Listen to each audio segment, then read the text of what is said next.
Asibingelele bazalwane egameni likaJesu, amen. Ngicela ukubingelela ubaba uDladla kanye nomama. Ngibingelele umama wethu, umama uNgcobo. Ngibingelele ama-elder akhona onke, amabhishobhi, ama-region, abafundisi bonke abakhona, omama, osisi nobhuti. Ngibingelele abaphathi beyinhlelo egameni likaJesu, amen.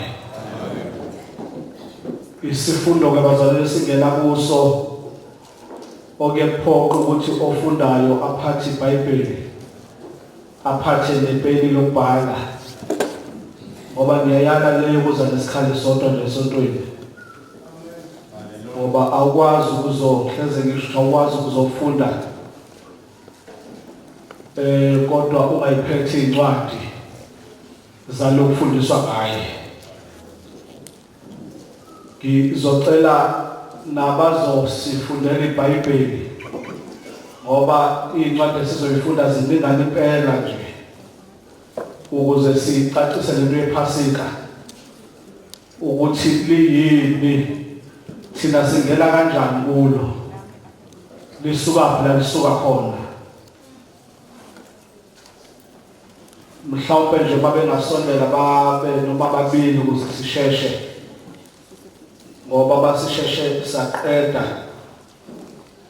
kuzobalula kakhulu ukuthi sikwazi ukuqhubekela kuleli hlelo. Mhlawumbe besasondela nje ngizocela bengihlabelelele bazalwane ukuze sangazi ukuthi obani bakhona esifunda nabo iBhayibheli.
Bazalwane sisenkonzweni yePhasika engicela singene kulo ukuthi kahle kahle iPhasika liyini. Into yokuqala nje engizoyisho eveza into ethi iPhasika aliqali ngoba uKristu esefikile waba inyanga, kodwa iPhasika liqala emuva ngo-Israyeli. Ngokukhuluma ke bazalwane ziningi indlela okubizwa ngakho abanye bathi uGood Friday, abanye bathi ama-Easter, abanye bathi Pasika. Kodwa iqiniso zontathu lezinto izinto ezihlukene engafani. I-Easter enye into engafani noGood Friday. NoGood Friday enye into engafani nePasika. Into eyenzeka abazalwane ukuthi uma kushunyayelwa ivangeli lashunyayelwa lamukelwa nasembusweni wamaRoma, ngoba amaRoma ayengasilo nje isonto kodwa ayephinda abe uhulumeni, abe umbuso. Now uma lishunyayelwa nasembusweni wamaRoma kwakhona bengena nemigubho yabo abebekade beyenza bengakamukeli uKristu. Kwathi ukuthi imigubho yabo eminye eminingi yayiqondana nesikhathi se-celebration amaKristu a-celebrate ngayo. So bangayilahla eminye imigubho yabo bangena nayo. Umfunda nje ucheck-up konke o-Christmas nobani uzobona ukuthi babe-celebrate uKristu engakafiki. Kodwa begujwa ngenye indlela engafani nale ogujwa ngayo. Ama-Easter-ke kwaku-celebrate uNkulunkulu wespring osuke eletha iy'tshalo ezintsha. Kudla ukuthi i-celebration yabo iyaqondana nesikhathi sokucelebrate ukuvuka kaKristu.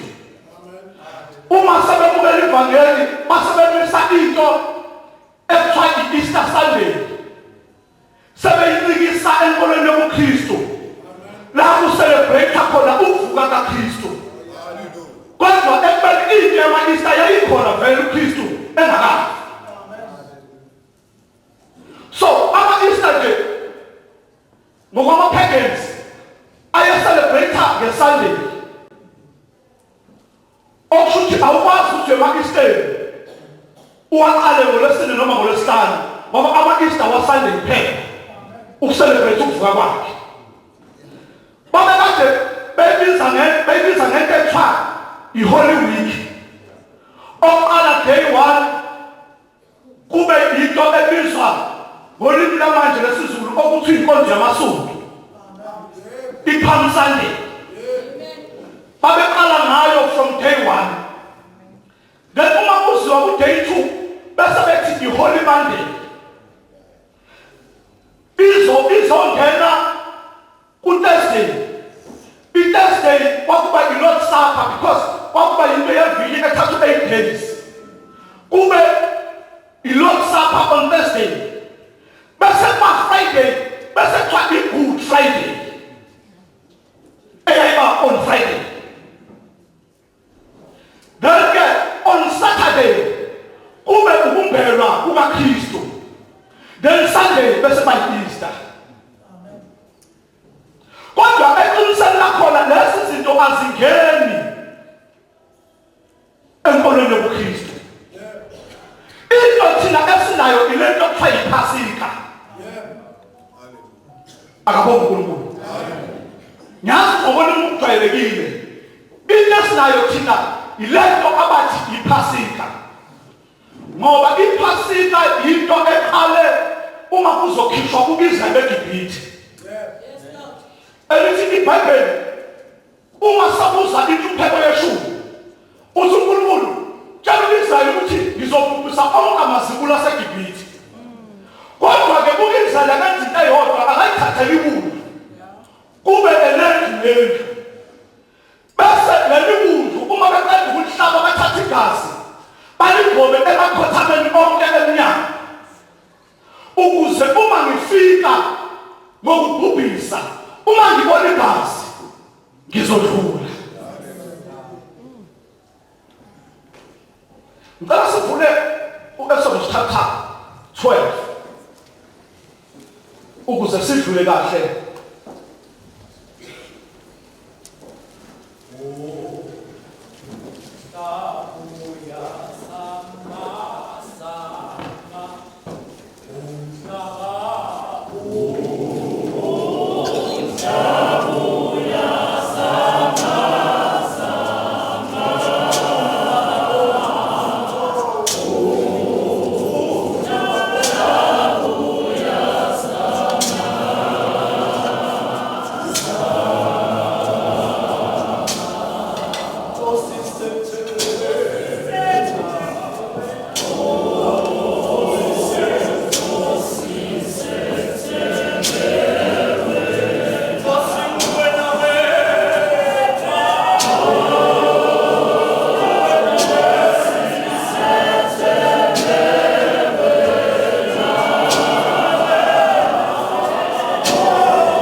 Incwadi yofuduko, incwadi Exodus chapter 12. Isihloko sithi ukumiswa komkhosi wePhasika. Okay. U13. Verse 13. Igazi liyakuba luphawu lwenu ezindlini lapho nikhona. Nxa ngibona igazi ngiyakudlula kini, ningehlelwa isifo sokunibhubhisa lapho ngibulala izwe laseGibhithe.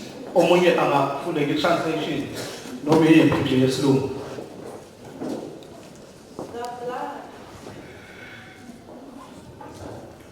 Amplified, verse 13. The blood shall be for a token of sign or sign to you upon the houses where you are.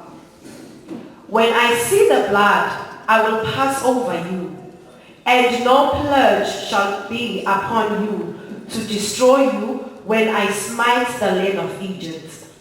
Now, ama-theologians bazalwane athi leli gama elithi Passover silisuselana ku-verse 13 elokuthi when I see the blood I will pass over. Kodwa iqiniso lithi awukwazi ukumisa isifundo ngeverse elilodwa. Ngoba iverse kufanele ifakazelwe elinye. Ngamanye amagama uzomisa isifundo qala ukhekhe uqala kwezinto kuGenesis ukuthi uveza bese uveza ukusuka kwi-Old Testament until uyophuma kwi-New Testament ukuthi lokho okutholile kuyagcwaliseka yini kwi-New Testament ukuze ukwazi ukumisa isifundo sakho. Now ngiyadifa la ekutheni lo I will pass over usho iPhasika ngoba uma sekuqhubeka asimtholi evela lo I will pass over. Abaphethe amabhayibheli esilungu bazomkhethela ukuthi uPassover wesihloko sePhasika noPassover I will pass over indlela obhalwe ngayo ihlukene. uPassover wePhasika uyi-one word bese I will pass uhlukanisiwe upass no-over ngoba usho wedlula. Okushuthi iPhasika lalingekho ngesigameko esasenzeke eGibhithe futhi kwangasiyo inyanga abaselebrate ngayo iPhasika kodwa iPhasika kwakuyiwundlu ladliwa.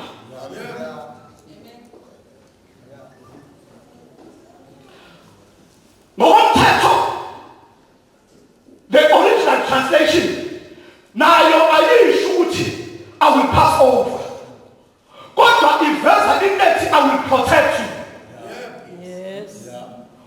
Ngoba uNkulunkulu uma abantu bakhe behlala izimo akukho la uzwa khona ukuthi ngizodlula kodwa uthi I will cover you, I will protect you.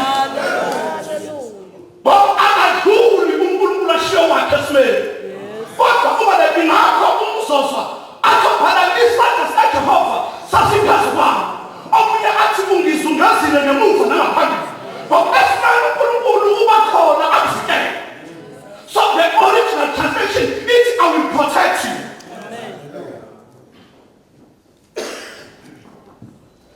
So what the Passover bazalwane akusiyo inyanga akusiyo futhi umgubho akusiso futhi isigameko ngoba mawuyisigameko esenzeke eGibhithe kwakufuneke uma sebeqala belicelebrate sebephumile baphinde izinto abazenze ngale nkathi belidla besaseGibhithe. Kodwa uzozwa always uma kukhulule ngePhasika kukhulule ngento efanele idliwe. Okushuthi iPhasika nje bazalwane yiwundlu ngaphandle kwewundlu elihlatshiwe iPhasika yikho. Noma abaligubhayo bangaligubha bayigcine yonke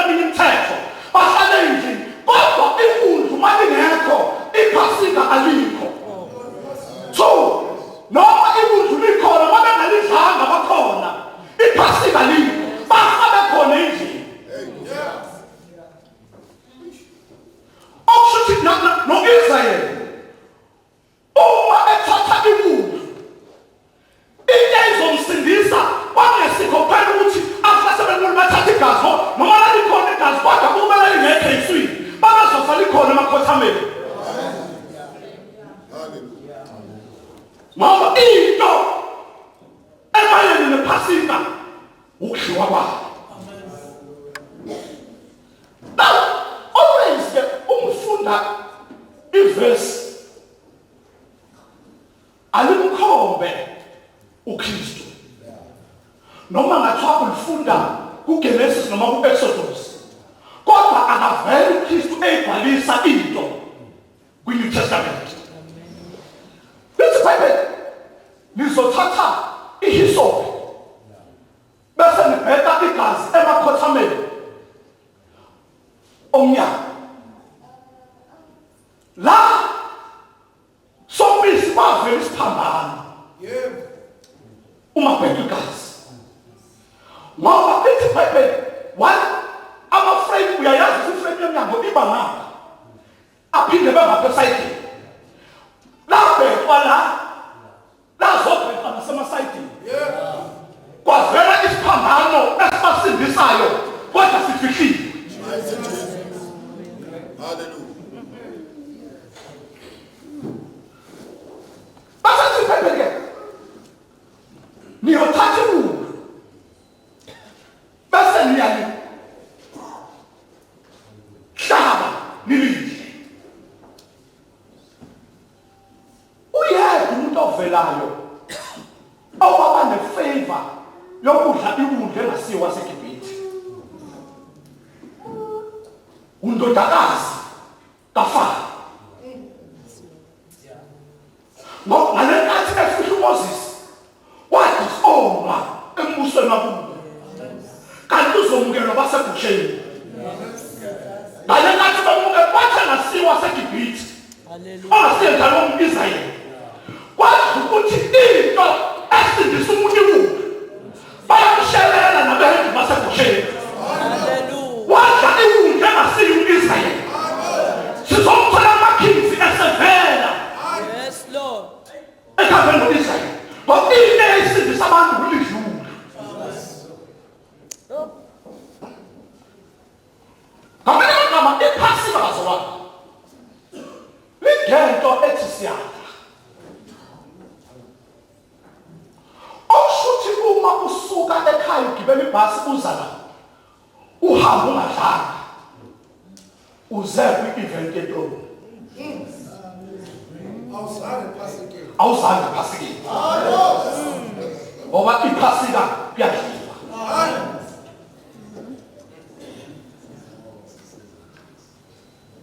Now uthi-ke uNkulunkulu uma nilidla izicathulo zenu azibe nokhiye. Okushuthi uvele lethi wazalidla kuno-action othathekayo awukwazi ukulidla ume ndawonye.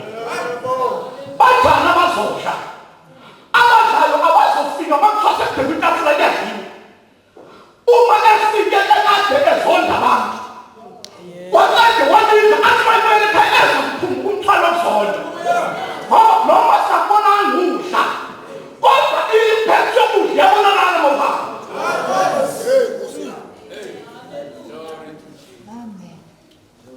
Kodwa abenze kwi-event bafika bezwana bahambe bengazwani. Abenze kwi-event bafika bengazondani bahambe bezondani ngoba ayikho into ayidlile eshintsha isimo sakhe ekhaya kwakhe.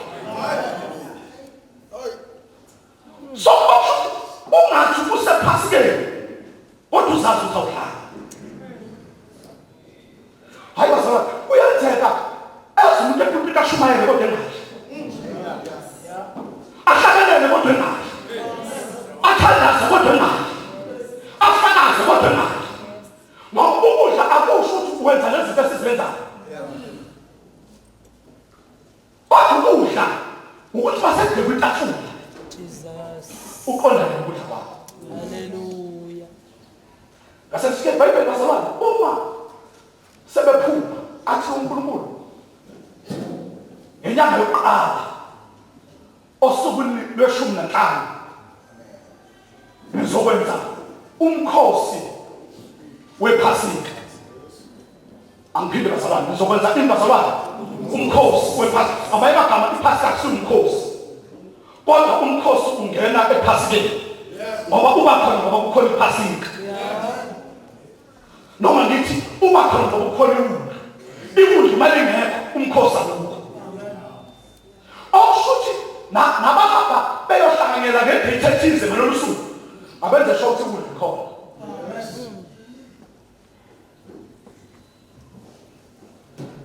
uma bephumile ucelebrate abokuqala kwephasi lesitholayo noma kwesibili after sebephumile sithola uNumero chapter 9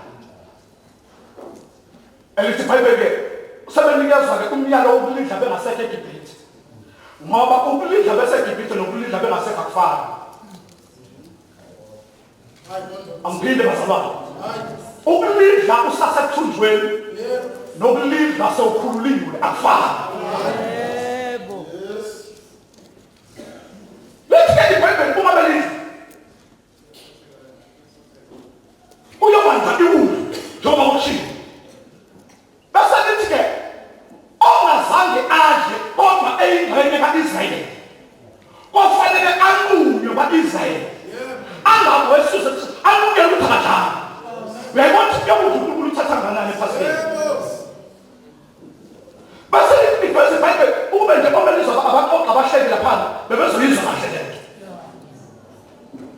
bese iBhayibheli nosuke ekude uma ngesikhathi sokugujwa kwephasika noma sokugujwa kwephasika angalindi akalungi esizweni sama-Israyeli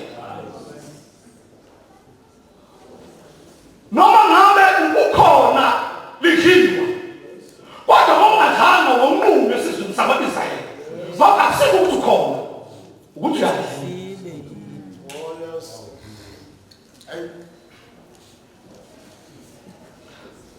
bese sithi iBhayibheli kwafika amadoda amabili ekade ethinta isidumbu athi inkosi esho uMoses ethi Moses sithinteke isidumbu siyachamela ephasikeni ngoba kwakufuneke angayingcolisi nangesidumbu ozongena ephasikeni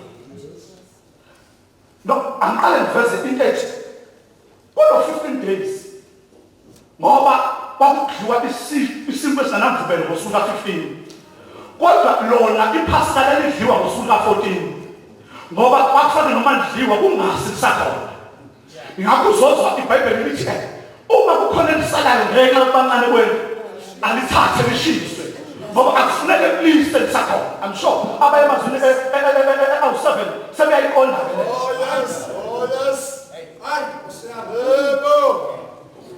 akufuneke kuze kuvele ilanga lisakhona so akufuneke from day 1 enyangeni yokuqala bonke bazilungiselela bayongena ephasikeni beklenza izindlu zabo besusa yonke into enemvubelo belungiselela ukuyongena ephasikeni osukwini ka-15 babengaveli nje beneze kodwa babezilungiselela bezihlanza bese kuthi osukwini ka-10 inhloko yendlu besiyahamba kuyofuna ikudla enganasini enomnyaka owodwa bese ngosuku ka-14 kube yilapho kuhlatshwa khona leli kudla lidliwe 15 kungena isinkwa esinganamvubelo so ngale kathi belidla lali kade lidlelwa ezindlini kodwa uzothola ukuthi uma kuqhubeka isikhathi lathi masedlulwe ethempelini lidlelwe endlini ngesikhathi sikaMoses ladlelwa endlini ngesikhathi so-Ezra kodwa laya ngokuya kube ngathi liyashintsha uma-ke sekufika uJesu uma-ke selizodliwa esikhathini saJesu uJesu akaqalanga wavele wangena kwi-New Testament kodwa uqale wangena kwiphasika lamaJuda angiphinde bazalwane leli phasika ikhuluma ngalo akusilele sasingelithi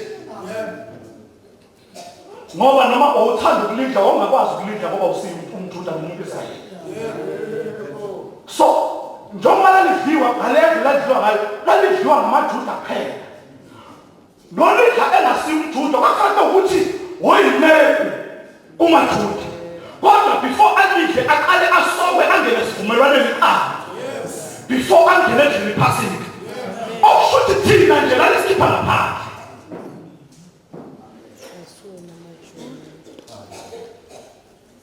Yilapho thina singena kulo.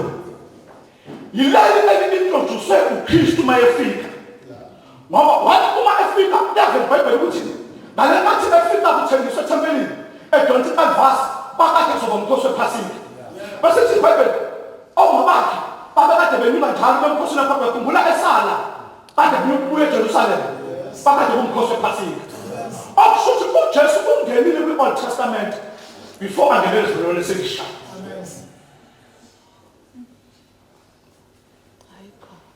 Ngicela sivule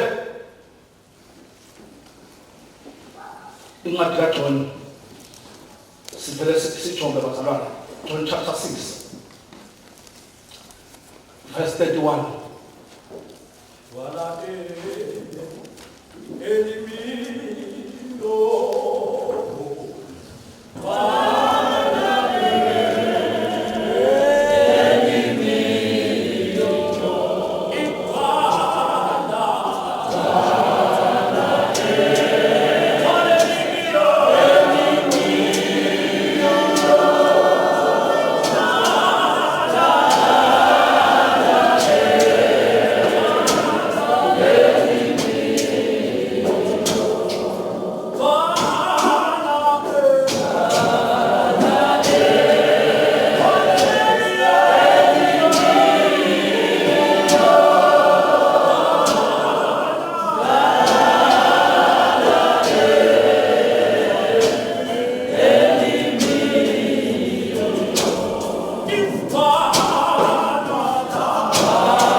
Incwadi kaJohane chapter 6 verse 31 sinoku 35. Isihloko 22 sithi isinkwa sokuphila. 31 Okhokho bethu badla imane ehlala bayifunde kahle futhi iqale kahle. Uyi-31. Okhokho bethu badla imane ehlane njengokulotshiwe ukuthi wabapha isinkwa esivela ezulwini ukuba badle. 32 uJesu wayesethi kubo, ngiqinisile ngithi kini, kwakumesiye uMose owanipha isinkwa esivela ezulwini, kodwa uBaba unipha isinkwa soqobo esivela ezulwini. Okay, ungaqhubeki. Why asho lento uJohn la? AmaJews akekho umuntu ayemregada njengomuntu othunywe uNkulunkulu njengoMose. Yonke into ababeyenza beyicompare noMose. Ngoba uMose babemregada njengomprofeti. Ingakho uzoza kukhona iverse akakho kuba prophet wabakhona onjengoMose owabonana noNkulunkulu ubuso nobuso, because baberegada uMose njengomprofeti omkhulu. So always uma bebuka into yePhasika babebona uMose enamandla ekutheni imana yehle ngesikhathi sasehlala. So uma ke efuna ukulinganisa njengoMose eveza ukuthi akusiyo uMoses owehlisa imana kodwa uNkulunkulu uzama ukwehlisa lento yokuthi babone uMose enamandla kunabaprofethi bonke. Into yokuqala asiqhubeke. 33 ngokuba isinkwa sikaNkulunkulu singuye owehla ezulwini olipha izwe ukuphila. 34 khona bathi kuye Nkosi siphe njalo leso sinkwa. 35 Jesu wathi kubo mina ngiyisinkwa sokuphila ozayo kimi kasoze alamba nokholwa yimi kasoze oma. Waqala ke wa-offenda abaJuda manje. Uma esethi ke mina ngiyisinkwa sokuphila. Sebeya-offendeka. Uzokhumbula ukuthi into edala ukuthi lishiswe iwundlu yingoba bangafuneke kulidliwe negazi. Ngoba uNkulunkulu wayethe umphefumulo usegazini. Uma esizikhomba yena njengesinkwa bafila be-offendeka njengamaJuda because bayayazi Torah, bayazazi neencwadi ze-law ukuthi zithini ngokudla nokuphuza igazi. 41 verse 41 khona abaJuda bakhonona ngaye ngokuba ethe ngiyisinkwa esehle ezulwini. 42 bathi ke lona akusiyo uJesu indodana kaJoseph uyise nonina sibazi na usesho kanjani pho ukuthi ngehle ezulwini na. 47 asithombe 47 ngiqinisile ngithi kini okholwayo unokuphila okuphakathi. siqhubeke uzwe 58 48 uqhubeka nje 47 48 uqhubeke nayo. mina ngiyisinkwa sokuphila. 49 okhokho benu badla imana ehlane bafa. 50 lesi siyisinkwa esehla ezulwini ukuba umuntu adle kuso angafi. 51 mina ngiyisinkwa esiphilayo esehla ezulwini uma umuntu edla lesisinkwa uyaphila phakade futhi ke isinkwa engizakusinikela ngenxa yokuphila kwezwe siyinyama yami. 52 base bephilisana bodwa abaJuda bathi lo angasinika kanjani inyama yakhe sidle na. 53 khona uJesu wathi kubo ngiqinisile ngithi kini uma ningayidli inyama yendodana yomuntu niphuze igazi layo aninakuphila phakathi kwenu. 54 odla inyama yami aphuze igazi lami unokuphila okuphakade mina ngiyakumvusa ngomhla wokuphela. 55 ngokuba inyama yami ingukudla isibili negazi lami lingukuphuza isibili. 56 odla inyama yami aphuze igazi lami uhlala kimi nami kuye. 57 njengalokho ubaba ophilayo ungithumile nami ngiphila ngobaba lowo ongidlayo naye uyakuphila ngami. 58 lesi siyisinkwa esehle ezulwini njengalokho okhokho benu badla imana bafa osidlayo lesisinkwa uyakuphila phakade. Okay, usalungiso 66 no67 lapha-ke bazalwane uJesu ufuna uku-introduce into esivumelwano esisha eqeda iPhasika lamaJuda. Now before aliqede uqala uyayidlala lento eyikhomba yena njengesinkwa ngoba angithi kwiPhasika lamaJuda babedla iwundla babekade belibambe esibayeni noma ke ukuze azoqeda leliwundla elibanjwe esibayeni kufanele kuvele yena njengewundla eliphelele. Ingakho uzumbhalo ethi nelethi iwundla selihlatshiwe elinguKristu. Now uma introduce-ke lento yokuthi mina ngiyisinkwa odla mina nophuza igazi lami laba bayalimala ngoba babona kungasasiye uMesiya bamlindele lokho okhuluma phambi kwakhe. Ngoba uMesiya bamlindele noma wayengazili ukuzodila nezinto ababefuna political, kodwa abelindele ukuthi uzovuswa omunye uMoses ozobakhipha, ngoba njengoba basebethunjiwe, ngoba uIsrael njengoba ihlelo ka-12 uthe ngokade uthunjwe ama-Asariya, then izizwe ezimbili ey'kaJuda noBenjamini uthunjwe anti-Babylon. So laba abathunjwe anti-Babylon banento ethi ukhona uMoses wesibili ozovuswa azosithi igama emagama kusale second term ka-Exodus ezokwenzeka eBabylon.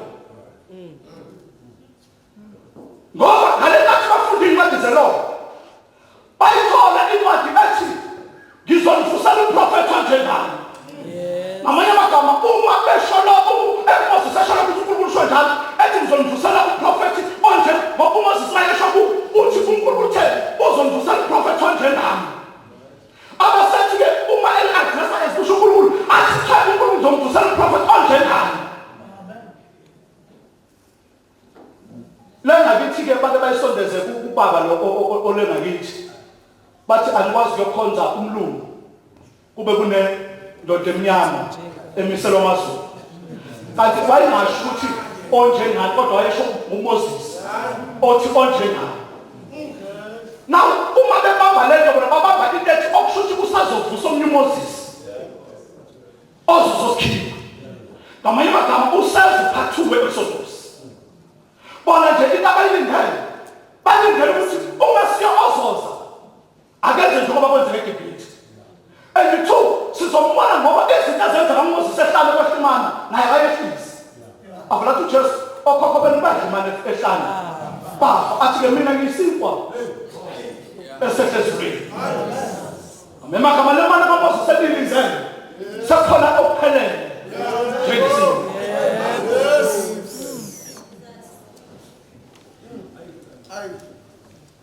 Baqala-ke ba-ofendeka kakhulu wes uma isetha ukuphuza igazi lami, ngoba bayawazi umthetho wokuphuza kwegazi.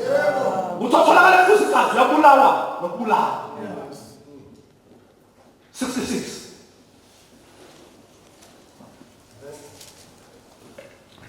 verse 66 esihloko sithi isivumo sikaPetro.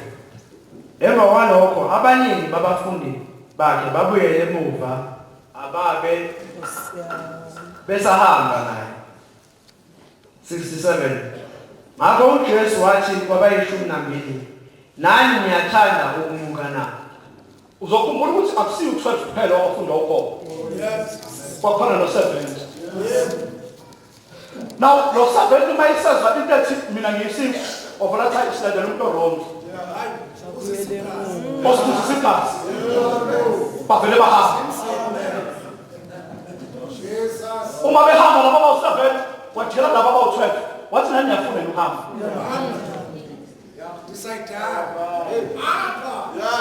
Futhi uPetru posisiyo yakhe ngoba bazophila kuwo.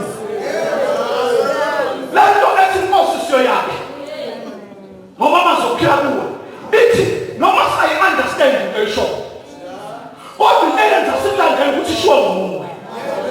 Noma ingangayenzi sense ukuthi sidliwa kanjani igazi, udliwa kanjani umzimba wakho, kodwa nje sesilandele ukuthi ishiwo nguwe ngoba abazophila kuwo. Asithi ngoba siyi-understand kodwa ukuthi yashiwo nguwe. Sometimes uma sibuza njengoba sesongena nje ekudleni iHoly Communion ukuthi belicabela ngalelo umzimba kanjani nathi sokuthi nathi asazi, kodwa into eyenza sithi ukubashayela.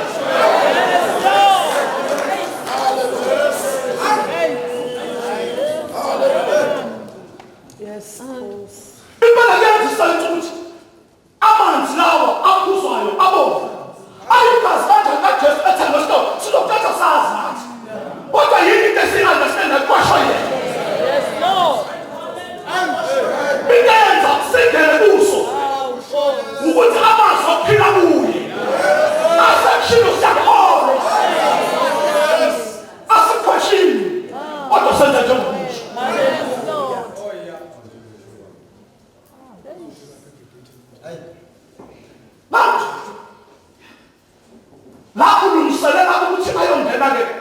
esiveni. Ngoba before angela esiveni uqala ngena kwiphasika lamaJuda. Andikuba azongena esivumelwaneni esisha. Angithi uyayizwa incwadi uma ukuba besogeza besonifundela manje akugezeki la. Amen. Ethi wathatha indwangu wakhwila. Ngoba before isho njalo vele ethi wasuka endleleni. Yes. Okusho kukhona ukudla babeqale kukho. Before bazongena kulokho. Ngoba wayengena kwazi ukungena kulokho engaqedi lokho. Kwakufanele angene nabo kulokho kwamaJuda. Akuqede abasazo introduce okusha. Yes, Lord. Lokho singena kuwo. Hayi. Lokho sizongena kuwo. Now bese iBhayibheli umfunda. Babuza enye umbuzo abafundi bakhe. Bathi sikulungiselele inkosi ukuba udle imbazalwane. Iphasika. Ayijesu ukuthi i-event le ngedliwayo. Bithi iBhayibheli kwathi ke hambani nizobona umuntu ethwele imbiza. Nimlandele. Yazi kusho kaningi ukuthi umuntu esifazane oyithwele. Kodwa iBhayibheli lithi umuntu. Hayi.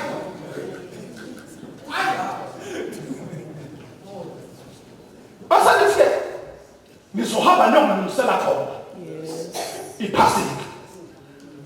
Uma sakusadlela sabantu asikele khona ngoba sesizongena. Kukhona into eyisibuko ekuselebrate wephasika lamaJuda. Nesizwe uJesu angene kuso. Ngalekhathi kucelebrate iphasika lamaJuda. Babebiza ngesidla Passover. Kwafike uhlalwe ekudleni.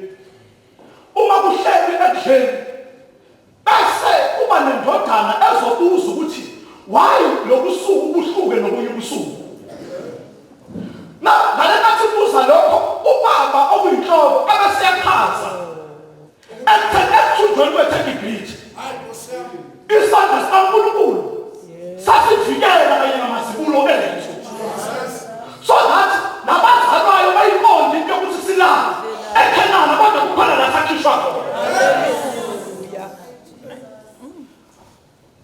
Kwafike kube namakhaphu abekwayo awu-4. Ikhaphu yokuqala ebizwa nge-cup of blessing. Ikhaphu yesibili ebizwa nge-cup of redemption. Yes. Ikhaphu yesithathu ngikhumbuse mdlalosi. Kodwa eyesine ebizwa nge-cup of praise. Kodwa engifuna ibamba kakhulu ile cup of redemption.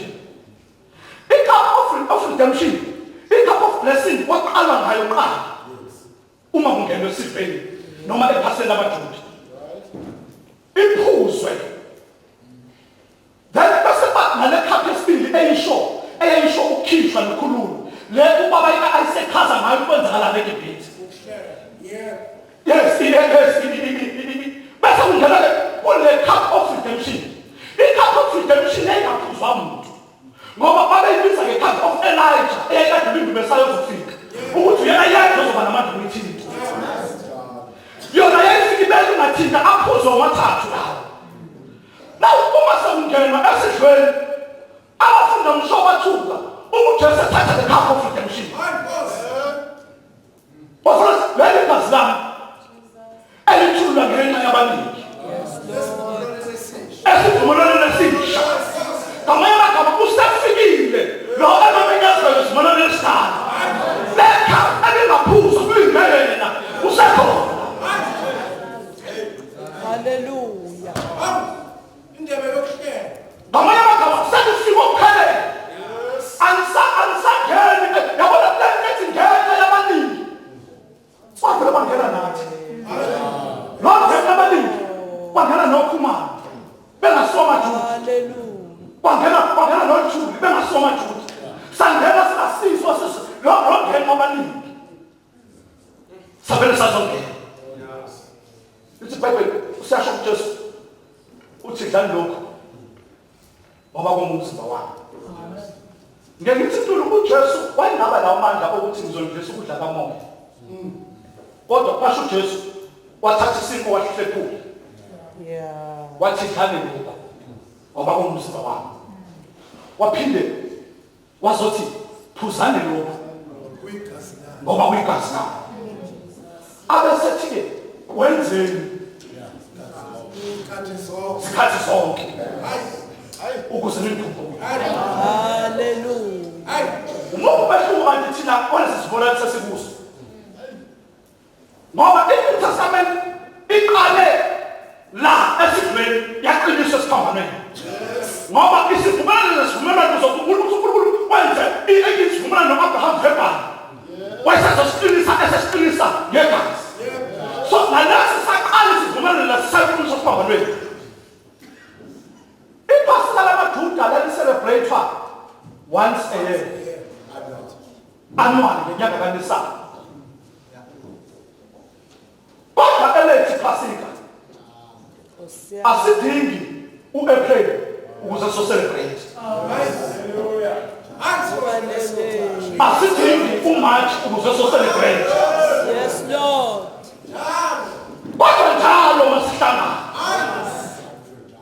ngoba lo asimkhothayo ungumdala kunezinsuku uyinkosi yesabatha ngoba nesabatha okufanele singene kulo ukuba ingafiki kodwa into eyenza ukuthi singakhonzi isabatha ukuthi sakhonza ukuphelele nesabatha into eyenza singakhonzi ngo-April kuphela usekhona uJesu ophelele omzimba negazi ophelele ngitheke noma ngixoxa mfundisi last week ngathi unenkinga ukuqala iPascha ngokusuze lamasesihlangene ungalazi namhlanje ngoba ngisusa labafundisi mhlawumbe bangabakhomba ababagcina kuvulwa abeza sekuyiPascha ngoba ingathi iPascha yona into enkulu kanti umsakhi lapho usasesivumelano samaJuda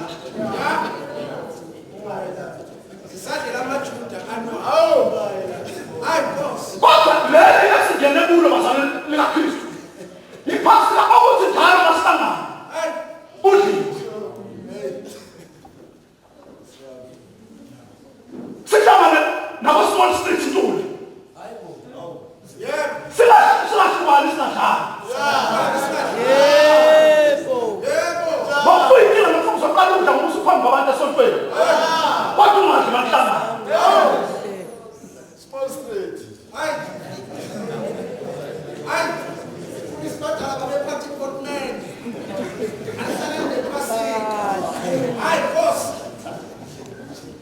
so sizongena esidlweni bazalwane athiwe uPaul njalo maningi niyamemezela asike sifunde angazi kukhona offensive version lekabethi message efonini asike sifunde bazalwane ukuze sivele sesingene esidlweni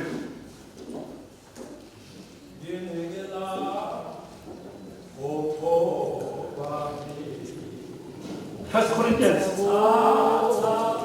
chapter 11 verse 17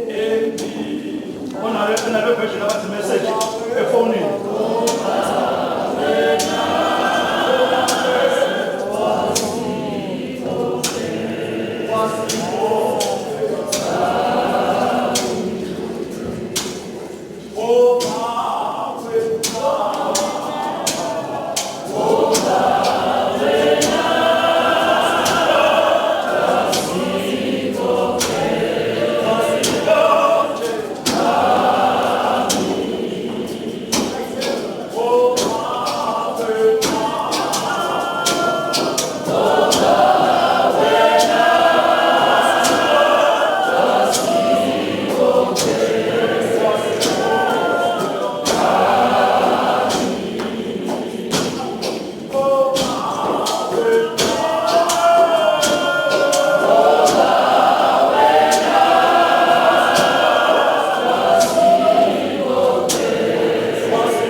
Sesizongena esidlweni.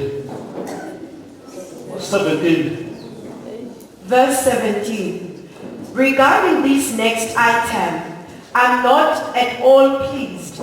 I am getting the picture that when you meet together, it brings out your worst side instead of your best.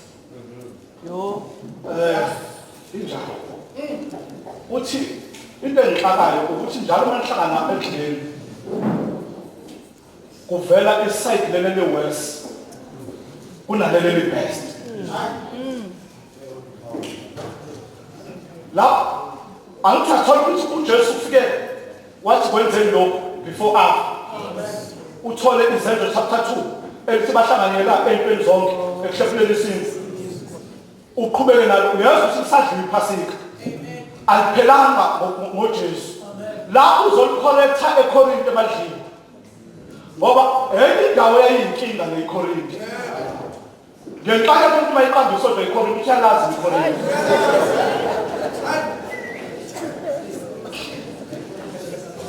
Ngicela siqhubekele sesingena esidlweni. Qhubeka nami. Sokuhlala sesofekile. I get this report on your divisiveness, competing with and criticizing each other. I'm reluctant to believe it, but there it is. Okay. Kunenkinga la. Kuzodliwa. Kodwa they are competing to each other. Okay. Connecting. Ukhona osibona engcono kunomunye. Ukhona esibona enza ngcono kunomunye. Connecting.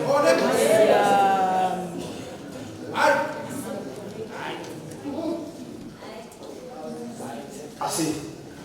The best that can be said, for it is that the testing process will bring the truth into the open and confirm it. Yes, correct.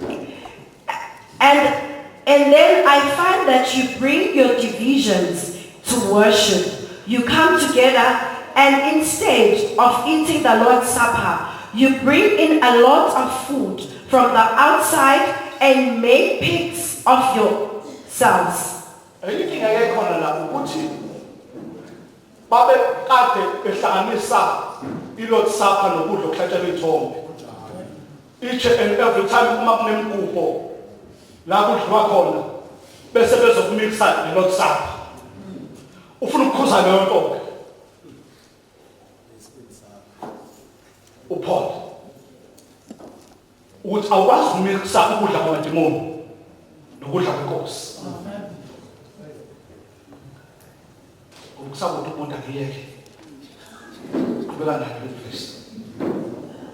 Some are left out and go home hungry. Others have to be carried out, too drunk to walk. I can't believe it.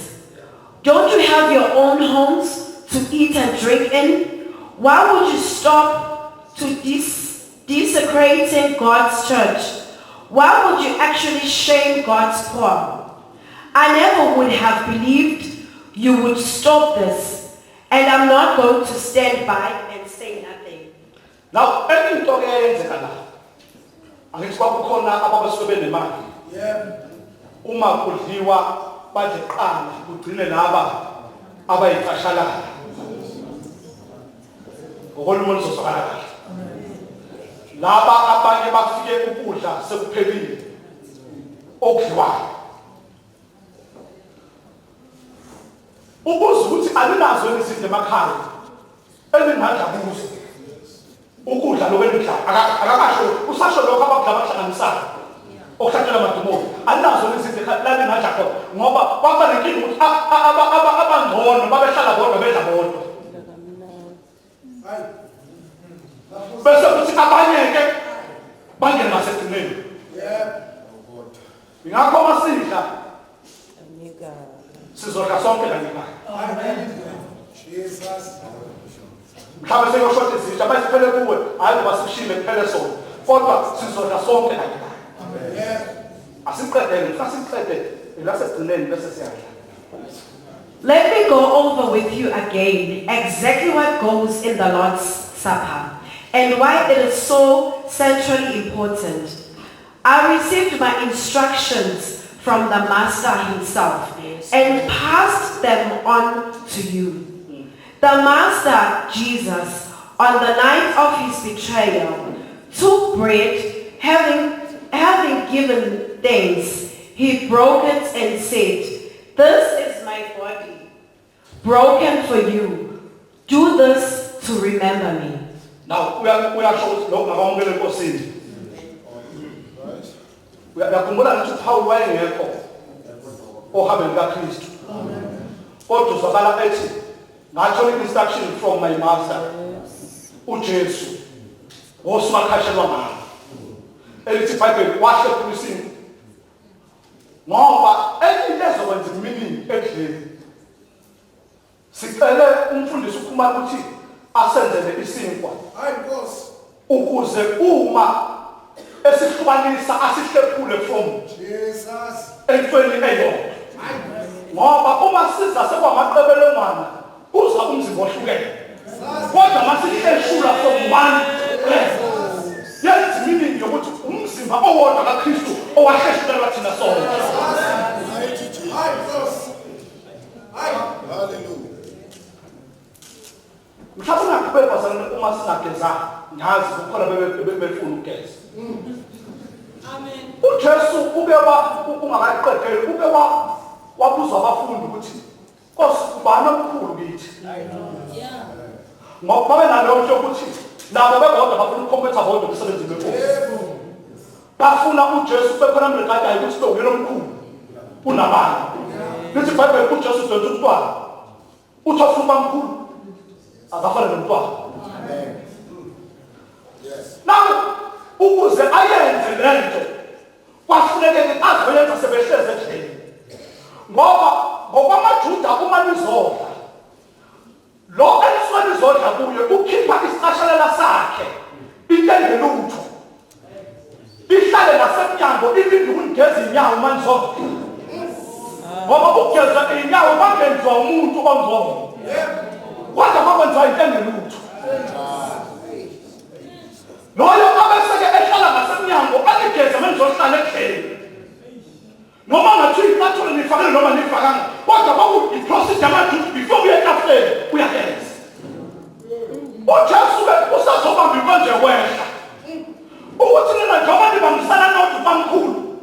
Ake ngikhombise mina ukuthi uyakwazi ukuthi noma umkhulu wehle. Asakunikeze lutho ngoba ngalelizwe. Kodwa nishayise ngathi abanye bakhulu nabo. Amen. Amena kabuzo oveza into noma ngingane gift enkulu kangakanani. Kodwa ngifunda ukuseva abanye nabo. Yes Lord. Lingaphakanyiswa ukuthi ngcono nabanye. Kodwa angazi ukuthi kukhona izinto lokaphiwe zona enganazo. Uzoma balele manje ukuthi gesa nani. Amaba landani iposition emunene yokusevana. Jesus. Spirit up. Bayibamba leyo. Umusu uzakhiwa usezothi babegeza lenyawo ngoba wayifundisa nabo babehleza babebanga ukuphakama.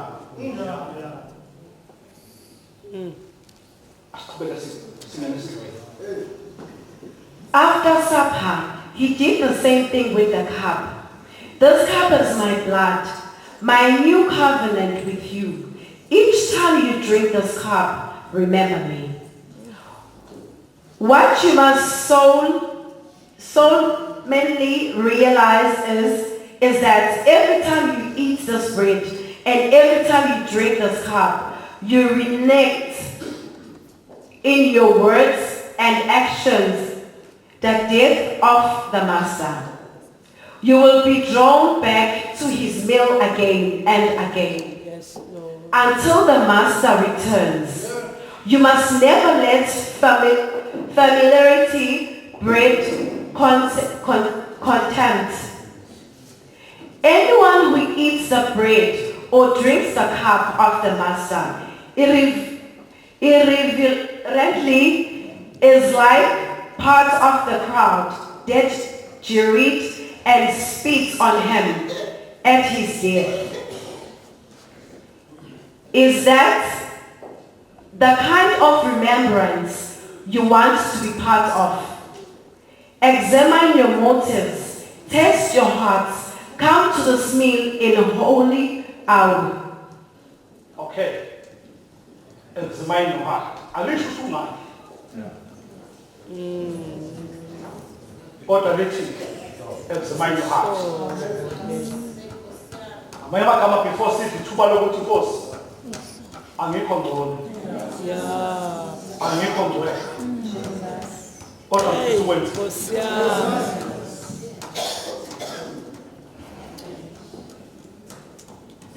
Interpretation yethu emasontweni ethi mawungekho ngcwele ungafi.